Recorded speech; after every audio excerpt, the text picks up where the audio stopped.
in Thai is ปวด Start with the first sound ปอปาอัว vowel long sound and ดอเด็ก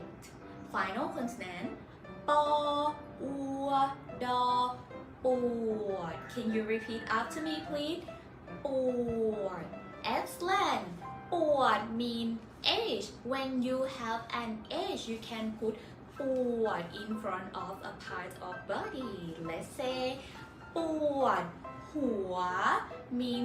head age ปวดฟัน mean teeth or tooth age ปวดท้อง means stomach age วันนี้ปวดท้อง